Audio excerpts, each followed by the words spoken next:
Salam, saya Livertin Zebua, semester 5, Prodi Pendidikan Agama Kristen, NIM 08022201.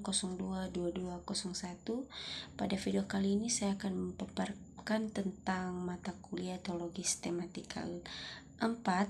Namun pada kesempatan ini saya akan menjelaskan tentang angelologi, di mana definisi angelologi ini secara etimologis yaitu berasal dari dua istilah Yunani, yaitu angelos yang berarti utusan atau malaikat dan logos berarti ilmu, pengetahuan. Dua kata tersebut digabung menjadi satu pengertian, yaitu ilmu atau pengetahuan yang mempelajari tentang malaikat. Jadi angelologi ini merupakan ilmu yang mempelajari tentang malaikat. Nah, angelologi ini ada juga istilah dalam Alkitab PL dan PB. Kata malaikat dalam bahasa Ibrani yaitu malak ditemukan 103 kali dalam PL yang berarti utusan. Ditujukan pada utusan manusia. Kita bisa lihat di 1 Raja-Raja pasal 19 ayat 2, atau utusan ilahi. Arti dasar dari kata ini yaitu ia yang diutus. Sebagai utusan ilahi, malaikat adalah keberadaan surgawi yang ditugaskan oleh Allah untuk melaksanakan perintah-perintah tertentu. Nah, sedangkan dalam PB yaitu dalam Perjanjian Baru bahasa Yunani yaitu angelos muncul 175 kali. Namun kata ini ditunjukkan untuk manusia 6 kali. Kata angelos sama dengan malak. Juga berarti utusan yang berbicara dan bertindak atas nama orang yang mengutus dia. Jadi dalam Perjanjian Lama sama Perjanjian Baru sama artinya dan sama-sama disebut sebagai malak. Namun perbedaannya adalah kalau dalam Perjanjian Baru itu tertuju kepada manusia sebanyak 6 kali. Namun kalau dalam bahasa Ibrani ditemukan 103 kali. Nah, di sini teman-teman saya akan membahas tentang keberadaan malaikat. Keberadaan malaikat secara seragam disajikan di kitab suci. 34 kitab di Alkitab memberikan referensi pada malaikat, di mana 17 di Perjanjian Lama dan 17 dalam Perjanjian Baru. Jadi keberadaan malaikat ini memberikan sebuah referensi kepada kita bahwa ini berada dalam sebuah kitab suci. Teman-teman, kepentingan kepercayaan kepada malaikat adalah sehubungan dengan relasi malaikat dengan Kristus. Jadi Kristus telah dilayani oleh para malaikat setelah melewati pencobaan.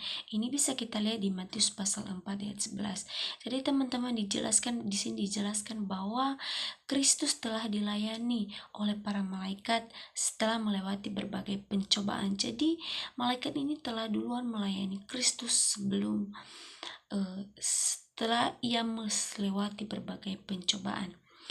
Ia menyebutkan tahap setelah kebangkitan dengan membandingkannya pada malaikat. Ini bisa kita lihat di Matius pasal 22 ayat 29 sampai 30. Ia mengajarkan bahwa para malaikat akan mengumpulkan kembali bangsa Israel pada saat kedatangannya yang kedua kali. Jadi di sini dijelaskan juga bahwa mengajarkan bahwa malaikat ini akan mengumpulkan kembali bangsa Israel ketika kedatangan kedua kalinya, yaitu Kristus. Jadi teman-teman, keberadaan para malaikat berkaitan dengan kredibilitas dari kesaksian Kristus. Nah teman-teman, pada kesempatan kali ini saya akan menjelaskan tentang asal mula malaikat. Kita dapat mengetahui kapan Allah menjadikan malaikat. Nah di sini teman-teman kita dapat mempelajari kapankah Allah menjadikan malaikat. Dalam Ayub 38 ayat 7, malaikat-malaikat disebut dengan bintang fajar dan anak Allah. Jadi di dalam kitab Ayub itu disebutkan bahwa malaikat itu adalah bintang fajar atau anak Allah.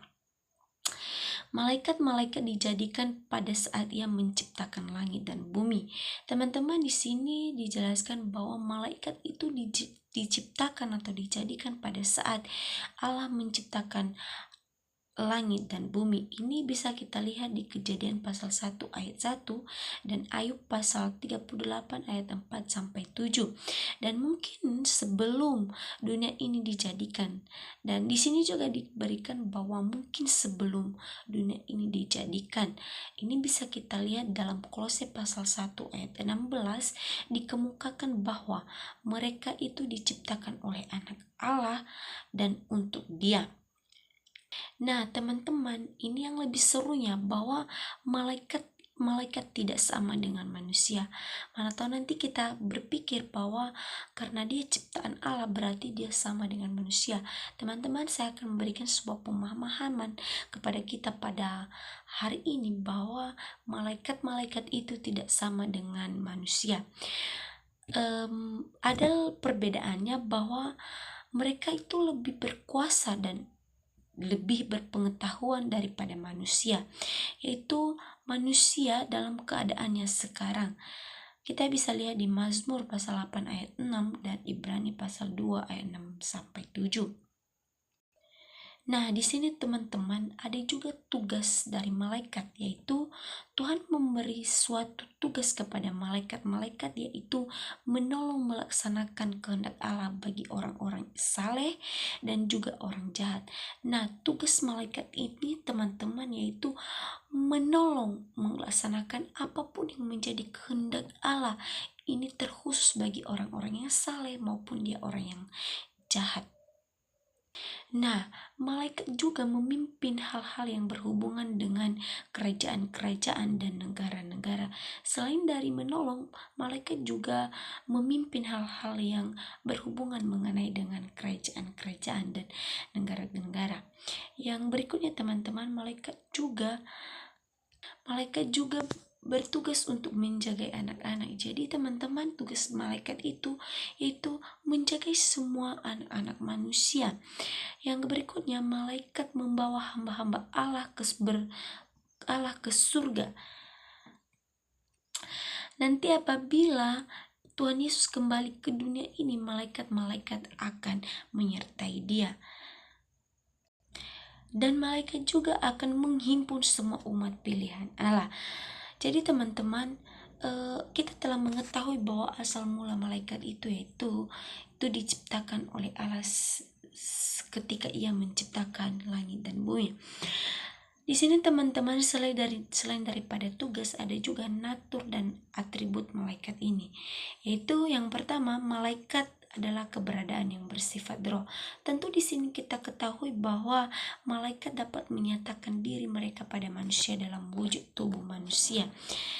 Mereka tetap disebut roh. Walau bagaimanapun teman-teman, malaikat ini mengubah wujudnya sebagai dalam wujud manusia, namun dia tetap saja disebut sebagai roh. Ini bisa kita lihat dalam kitab Ibrani pasal 1 ayat 14. Hal ini menunjukkan bahwa mereka tidak memiliki tubuh seperti manusia. Jadi teman-teman, mereka tidak berfungsi seperti manusia dalam kaitan dengan perkawinan. Jadi perbedaan malaikat dengan manusia ini bahwa malaikat ini tidak memiliki tubuh seperti manusia. Malaikat ini juga tidak ada dalam kaitan perkawinan seperti manusia. Dan yang lebih serunya teman-teman, malaikat ini tidak dapat mati. Yang kedua, malaikat adalah makhluk ciptaan. Pemazmur menyerukan agar semua alam semesta memuji Allah atas ciptaannya bersama dengan semua makhluk surgawi yang lainnya. Teman-teman, kalau di sini kita bisa lihat bahwa malaikat itu adalah ciptaan Allah. Jadi di dalam Pemazmur menyatakan bahwa semua makhluk, semua alam semesta akan memuji Allah atas ciptaannya. Yang ketiga teman-teman, malaikat diciptakan secara serentak dan tidak terhitung jumlahnya. Pernyataan tentang penciptaan di Kolose pasal 1 ayat 16 menunjuk pada penciptaan yang terjadi hanya satu kali. Tindakan penciptaan malaikat tidak berlangsung terus, karena malaikat tidak mampu untuk beranak cucu. Jadi teman-teman, di sini dijelaskan bahwa malaikat itu tidak mampu beranak cucu, bukan seperti manusia. Yang berikutnya, malaikat memiliki utusan lebih tinggi dari manusia. Para malaikat tidak tunduk pada keterbatasan manusia. Teman-teman, di sini dijelaskan, di sini sudah tertarik bagi kita bahwa malaikat memiliki utusan lebih tinggi daripada manusia. Jadi malaikat itu lebih tinggi daripada manusia. Ini kita telah mendengarnya bahwa malaikat itu memiliki utusan lebih tinggi daripada manusia. Itulah kelebihan daripada malaikat. Yang berikutnya teman-teman, klasifikasi malaikat. Para malaikat itu berperan sebagai pengusaha pemerintah. Ini di dalam Efesus pasal 6 ayat 12 menunjuk pada yang pertama, tingkat dari para malaikat yang jatuh. Pemerintah adalah mereka yang berada di tingkatan pertama atau tertinggi. Penguasa adalah mereka diberi otoritas. Penghulu dunia gelap mengekspresikan kuasa atau otoritas yang mereka terapkan atas dunia ini. Nah teman-teman, malaikat yang adalah individu yang terutama yaitu yang pertama malaikat Mikhael, malaikat Gabriel, dan Lucifer. Teman-teman, di sini saya akan menjelaskan tentang malaikat yang melayani Ayub. Kerub adalah urutan atau kelas tertinggi yang diciptakan dengan kuasa dan keindahan yang tidak dapat dikatakan. Tujuan dari aktivitas mereka dapat diringkaskan dengan cara lain. Mereka pewarta dan pelindung dari kemudahan hadirat Allah. Jadi malaikat itu yang melayani Allah. Ini sudah jelas bahwa malaikat itu yang melayani Allah. Teman-teman, di sini ada pelayanan malaikat. Selain daripada tugas-tugas, ada juga pelayanan malaikat. Yaitu melayani Allah, yaitu menolong melaksanakan kehendak Allah bagi orang-orang saleh dan jahat. Pelayanan yang dilakukan malaikat yaitu malaikat melayani Yesus.